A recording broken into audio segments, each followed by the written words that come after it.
What's up, guys? Welcome to the Social Media Entrepreneurs Podcast, teaching you how to become a full-time entrepreneur by leveraging modern social media strategies. I'm your host, Derek Videll. Today, I'm joined by Corey Zieman. He is the founder of Guaranteed PPC. They specialize in Google Ads, but he's certainly skilled in a lot of other things as well. He's grown quite the YouTube subscriber base, and he's over 6,000 subscribers covering mostly Google Ads stuff. So if this is something that you guys have been wanting to implement in your business, make sure you listen up today. We're going to be talking about all of the changes for 2025, best practices, what businesses should even be running Google Ads, lots of great stuff. So welcome to the show, Corey. Yeah, thanks for having me. Absolutely, man. I'm very excited to talk to you about this because, yeah, I've got Google Ads going for some clients. It's never been my forte, but it's always been something that I kind of know about. I can put a campaign together, but definitely need to learn it more because certain businesses excel with Google Ads more than any other type of advertising. So, first off, I want to ask you, what businesses should be doing Google Ads for sure? Which ones are going to benefit a ton from Google Ads? Which ones are kind of hit or miss, whether it's going to work for them or not? And which ones should maybe not do Google Ads? Yeah, generally speaking, the business to consumer side of or businesses out there should be mainly all doing Google Ads, in my opinion, at least at some level. Because I mean that's pretty much where everybody goes if they don't have a referral, and there's no it doesn't take as much trust, if you will, for people to go on to Google and just pick a random company. Whereas on the like B2B side, it's tough. I mean, we do a lot of campaigns for B2B businesses selling to businesses, but the required trust there is more and it's harder to get it to work. And, the budgets that people have usually are smaller and they struggle a lot more than people selling to just non-businesses itself. Now, at the same time, I would say that businesses that are smaller or just starting out, I think social media advertising honestly is better just because, or from the standpoint that Google takes a long time anymore to kind of get going and spooled up, unlike a Facebook ad or posting on social. It can work fairly quickly. Whereas on Google, it can easily take a few months just for your campaign to really get started and going well. And that can be, that's a big surprise to a lot of people. So it wouldn't be the very first thing I did as a business, particularly if I didn't have any background doing Google Ads anymore or at all. So I should say, sorry. Okay. So what about even like lower ticket e-commerce? If their product's under 50 bucks, their profit margin, let's call it even like on average about 20 bucks per product. Is there a way to run profitable Google ads? You said to some extent everyone should be doing it. What does that mean? That some should be doing like very low budget brand awareness style campaigns, or like what would be the extent for these companies that really don't have much margin to work with?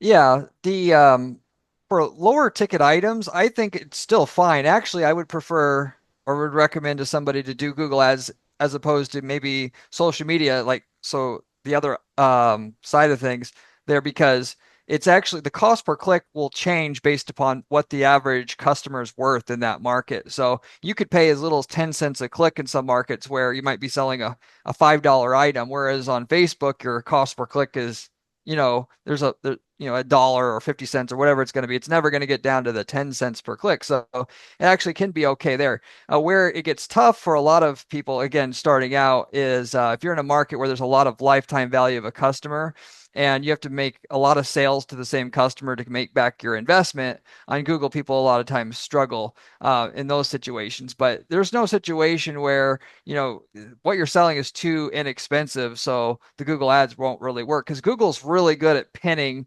what they can get away with charging for a click in a market. Assuming you're in a market where it's a known market, they know kind of like what the traffic should be worth and what people are willing to pay for it. Yeah, I did Google ads for a plastic surgeon, and those are expensive clicks. Definitely. I know what you mean. I was like, are there really that many other plastic surgeons in the area running Google ads? Like there's seven total businesses. Why are these clicks 3, 5, $8 a click? Like it seems like they can charge based off of what they know that they can get away with. But that's good to Yeah. see on the cheaper side of things as well. So when you're setting up a campaign, what's your thought process between exact match, broad match, and phrase match?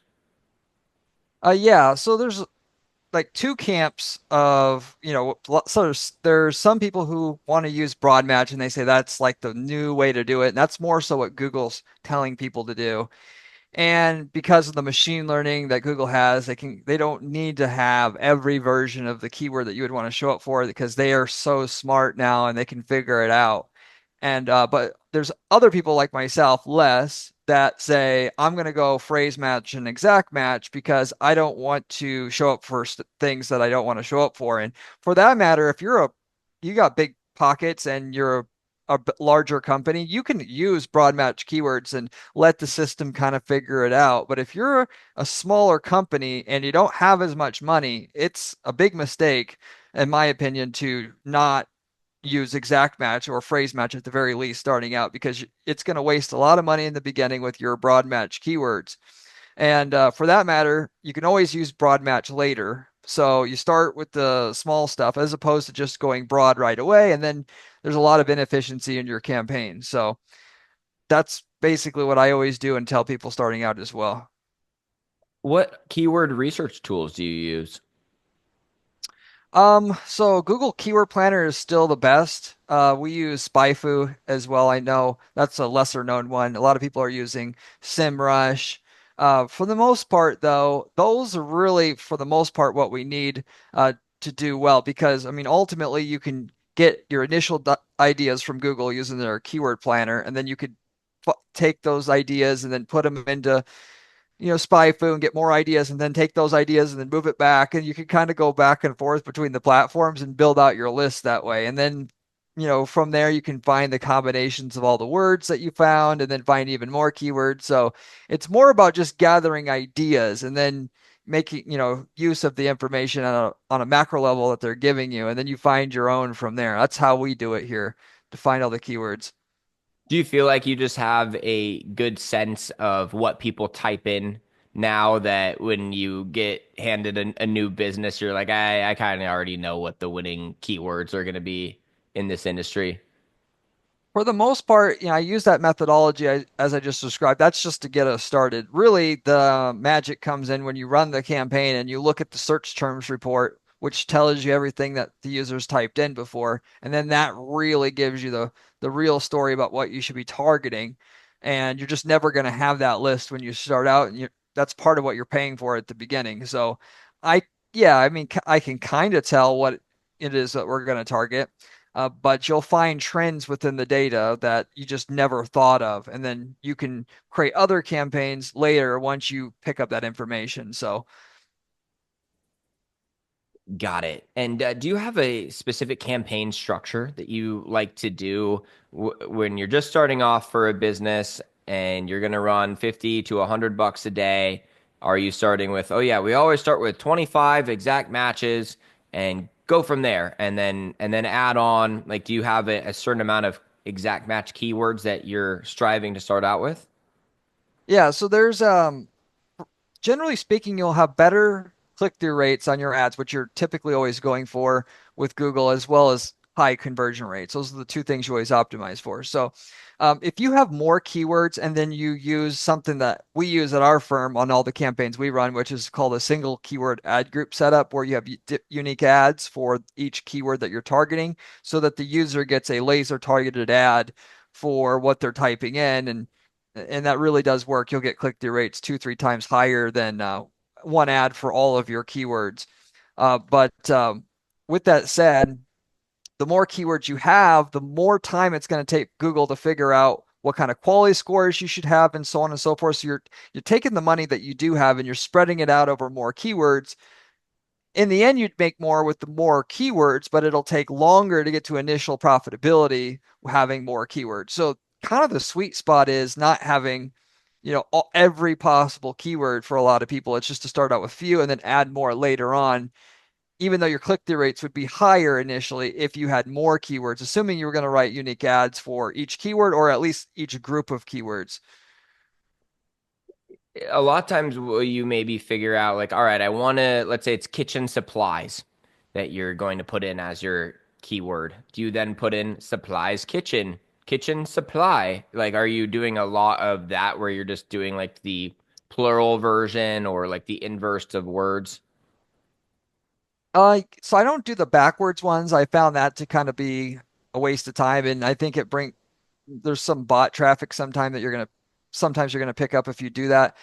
For that matter, though, we do try to find all the combinations. So if it's kitchen supplies that we find in SpyFu or Google Keyword Planner, we'll also have best kitchen supplies, and then we'll understand that best is something that is commonly used with the keywords, Yeah. and then we'll put best kitchen, tool utensils, and then we'll just mix and match the words. So yes, we'll do all that, if you will, still.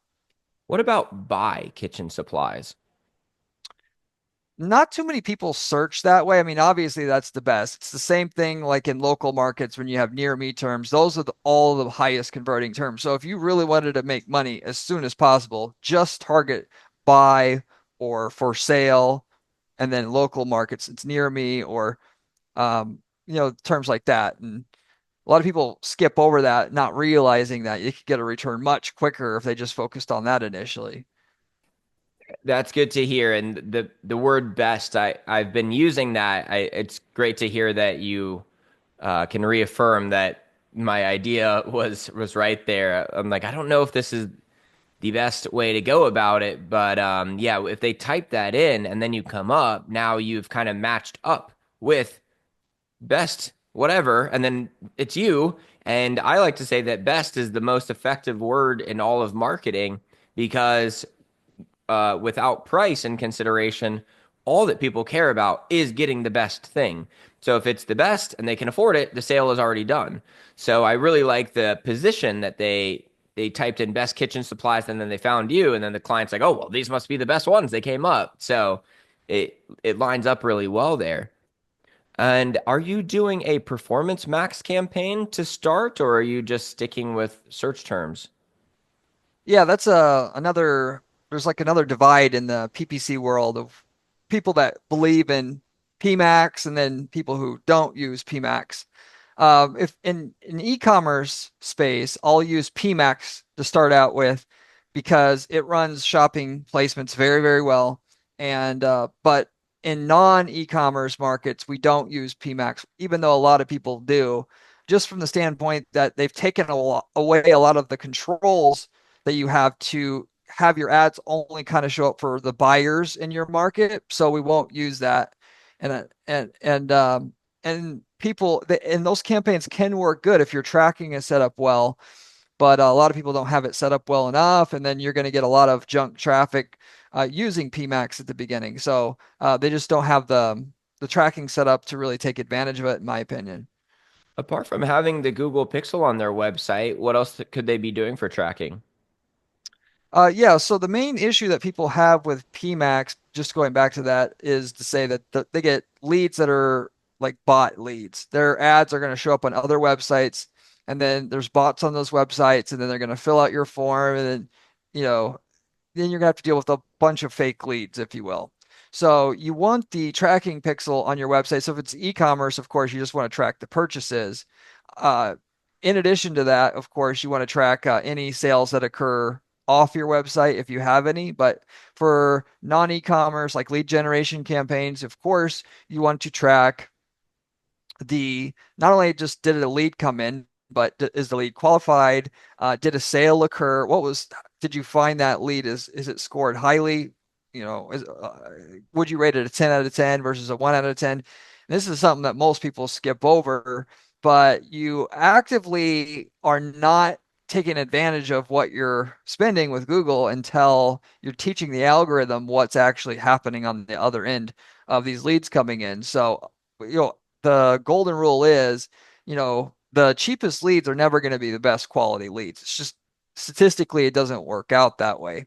So if you set up your campaigns to just optimize for the cheapest leads, you're never going to get the best ones. So, you have to pick one or the other basically, unless you take the next steps to actually set up better tracking. And that's not as complicated as people think it is. And you can do this for any type of business if you just go through the motions.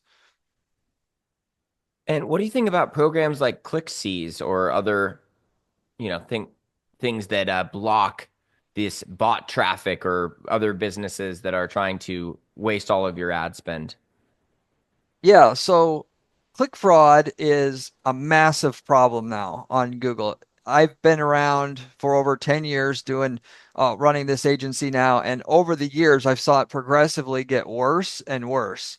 To the point where software like ClickSees did a okay or decent job way back, and then slowly it's becoming more and more ineffective. Now, it's something that it's one tool in your belt that you can use to get rid of click fraud where competitors are clicking on your ads, but it's not usually completely effective 90% of the time now because these people are using software to click your ads that can actually switch IP addresses. If you're in a really lucrative market, you can have people that'll buy botnets that'll from and click on your ads that way. So it's not going to do anything for that. So would I still use it? If I'm in a high CPC market where I'm paying more than $5 a click, I'm gonna just add it anyway, even though you're gonna have to do other things too to get rid of click fraud if you're in a highly lucrative market where there's a big prize for winning, because you'll typically where the cost per click is high and there's a lot of money in it, you'll typically have other somebody doing click fraud in that market, and you got to learn how to deal with it. I've heard the philosophy that ClickSees might be blocking good clicks sometimes, where a customer is just trying to find you again and they would like to find you again, but your ad doesn't appear because it thinks that that IP address is trying to burn clicks. Is that something you agree with? Yeah, so I'm glad you brought that up. So when we use ClickSees, it's just in markets where you typically would just where we're doing lead generation because a person will either convert right away or they won't. And Yeah. so we set it up with the most restrictive setting, which is if you clicked on our ad once, we don't want you clicking on or seeing the ad again. And then that's the default. And then for e-commerce, though, I don't really like it because you want people to go back to your site. The more times you get them to go back, the more likely they are to buy. I mean, ultimately, so why would you want to block somebody from going back to your site? And yes, the system's supposed to be intelligent and find out who's a bot and who's not, and who's a fraud and who's not. But in my mind, that's a big gamble, right? To potentially spend all this time and money to advertise, get them ready to buy, and then all of a sudden you killed it at the last second. I don't use it for e-commerce myself unless a client really insists on it because of that reason. Yeah, great point. Purchasing decisions are usually going to take a few visits, but if they're going to become a lead, it's going to happen the first, maybe second time, like max, if they are actually going to convert. But it's usually going to happen because, you're not asking for a credit card. So, um, Yeah. yeah. Okay, great points. What am I not asking you that I should be?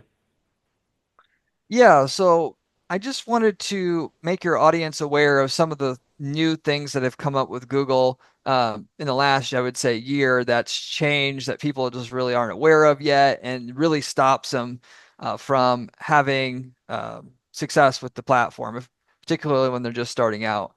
Click fraud is one of the ones that I know we were just talking about, but really you got to be cognizant of what you're paying for and really studying the clicks that you're getting on a click level, if you will, looking through your logs and seeing where there's some strange activity going on. Is there people searching a certain way? Is there a certain demographic of person who keeps clicking your ad that looks way out of place, or a certain location that they're clicking from? It's way out of place, and really in I'd say more than half of the markets that we're in now where the cost per click is over $5, there's click fraud going on. And there's a lot to the point where if you don't address it, you're never going to make any money. So because there's people, I guess, I don't know who it is exactly, but I think there's people who are lead sellers that they'll just drive the other people out of business and then they'll try to sell the leads back to them.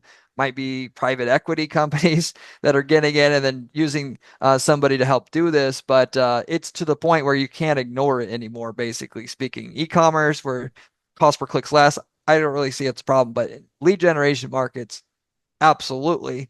So you got to look into that. And a lot of people, when they start up their ads, they never get anything. And then they say, oh, Google Ads doesn't work. When really they just had a click fraud issue and they Mm. had to figure that out first because nobody tells them that. Google's not going to tell you that. If you go to Google and you ask them, is there click fraud? They're not going to tell you what to do. You have to actively, do this yourself and look after yourself in order to get this fixed. In addition to that, I we talked about PMAX being the main thing that everybody's going to. Google suggests you go to it. A lot of agencies are going to suggest you go to it, and it can work, but it's not a magic bullet. If you are going to use it, like I mentioned earlier, you really got to get your tracking established correctly. If you're not generating sales and for e-commerce, it's simple. You set up your sales tracking, you set up the PMAX campaign to optimize for sales, and you're already on point because the system, even if it runs traffic that doesn't convert, it will figure it out and get rid of it. But if you have no checks on your campaign to optimize for sales and you're doing lead generation, the campaigns just says it's never going to get dialed in the way that you want most of the time. Now, if you're in a very low competitive market, PMAX may be okay without sales level tracking. But in a competitive market, you generally need to have that tracking established, right? And most people have no idea about that. They overlook it and they end up just not getting the results that they want. I mean, because one of the main things that happens is also, other than your bots are clicking on your ads when they show up on other websites when using that PMAX, but you start showing up for a lot of competitor traffic. Google's really opened up if you are trying to advertise, let's say you're an HVAC company and you start showing, you want to show up for people looking for AC repair, AC installation, stuff like that. They'll start having you show up for every person searching for another HVAC or AC repair company in the whole area that you're in, and even beyond that, outside your area. And so if you have that no tracking, if there's no tracking set up, you'll start getting a bunch of calls from these people because people don't read the ad half the time before they even click on it and call. And then you end up wasting your budget that way, which, by the way, happens with search campaigns as well. Google, in order to make more revenue, has really started having you show up for those searches, and it just ends up you're wasting your money and driving your sales people nuts in the process. So ultimately, that when you're doing lead generation, the tracking matters not only just with PMAX, I would say, but with even search campaigns.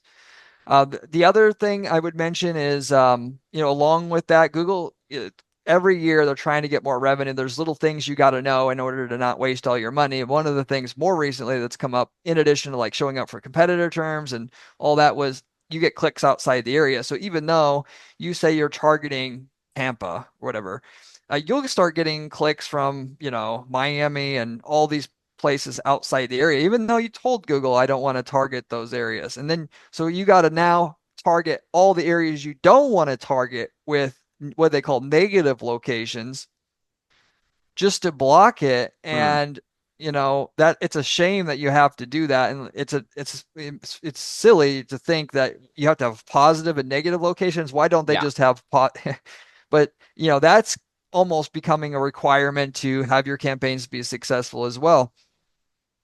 And then the bigger thing to sum up out of all the stuff that's been new that's really stopping people from being successful on Google Ads is the how the algorithm works on Google Ads. So when I started out in 2005 running Google Ads, it was all very cut and dry. I mean, if you were going to make money and you threw your ads up and you targeted XYZ keyword, it pretty much worked right away or it didn't. You would know, after a little bit like Facebook is now, as you had mentioned on your channel, after $500 this is going to work or not. It's absolutely not the case with Mm. Google Ads anymore. And frankly, two things there. One, it takes a while for ads to work because when you start out with no reputation with Google, Google's going to give you actively the portion of the traffic on your keywords that don't convert very well. They have their favorites. So in a typical market, there's only 4 ads at the top of Google.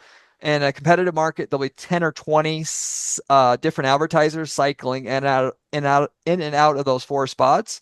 And they are going to show more consistently the people they know is going to convert well to they're going to show the advertisers that they want to encourage to stay around ultimately.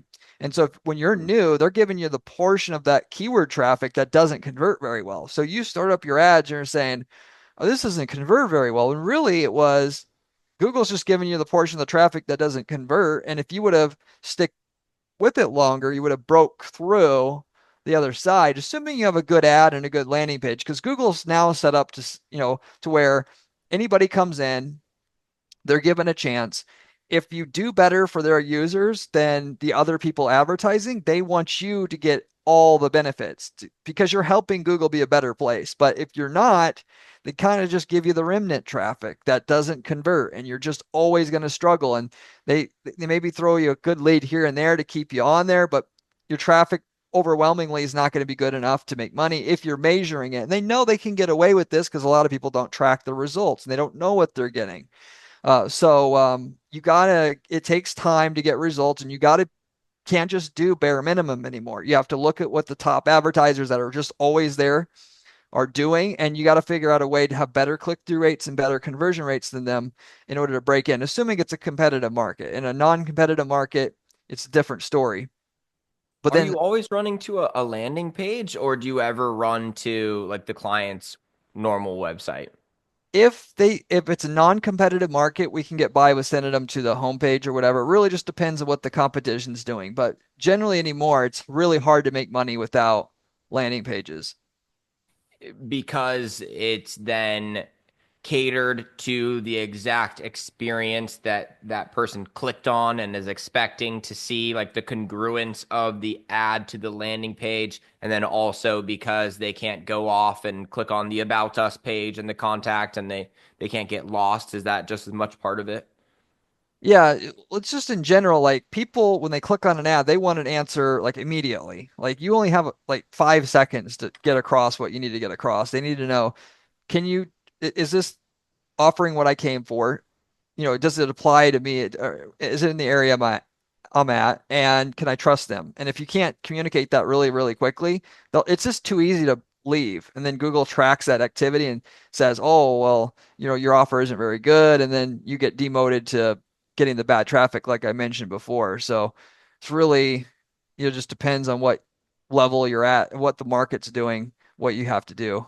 So are you maybe not writing a ton of different headlines so that you can make sure the headline of your ad matches up exactly with the landing page you- you're sending them to, even though Google wants you to give them a ton of different headlines?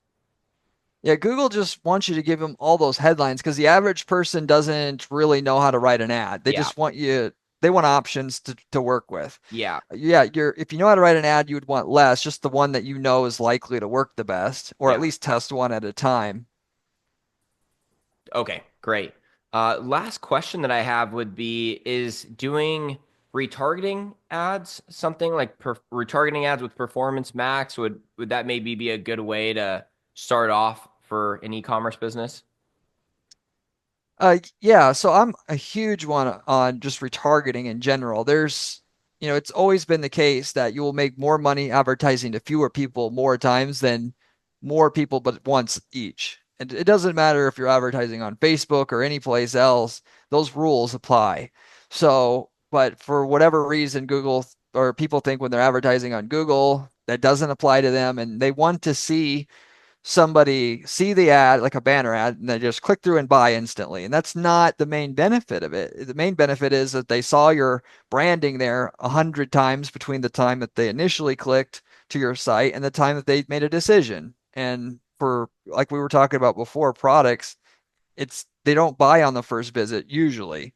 So that actually helps the people that are coming in to convert better itself. And we run testimonials on those ads. We show our reviews on Google, and that just as a way to build trust with the user. They see a bunch of ads that we have, and then at the end of that, when they go to decide to buy one day and they say, "Shoot, I can't wait any longer," they think of us first because we've consistently stayed with them. We told them why we're better, why we're the best. That's the way we do it here. Most people don't do that because they don't see an instant return from it and they don't think it works. For setting up retargeting, do you have to create an audience of like people who have visited your website or have been in contact with your pixel in the last however many days, and then you set that as the audience that you're running to? Yeah, you can sub-segment the people that have visited your site so you can run different campaigns, such as the most common one we use is cart abandoners. They got to the cart and did not buy. We're gonna hit them with an ad that says buy, now we'll give you an extra 10% off for the next hour or two. And that works And these very will good. be But yeah, images that are appearing as like banners. yeah. Okay.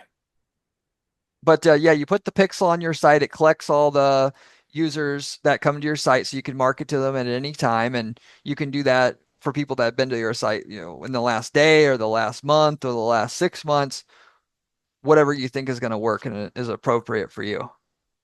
Okay.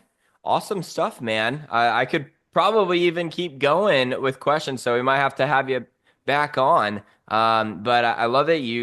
For people to keep up with you, just go subscribe to his YouTube channel, guys. I like that way of doing it rather than like, all right, go download this guide or whatever is like kind of what everyone does. And it's great, but I think you guys have probably gotten a lot of free guides at this point.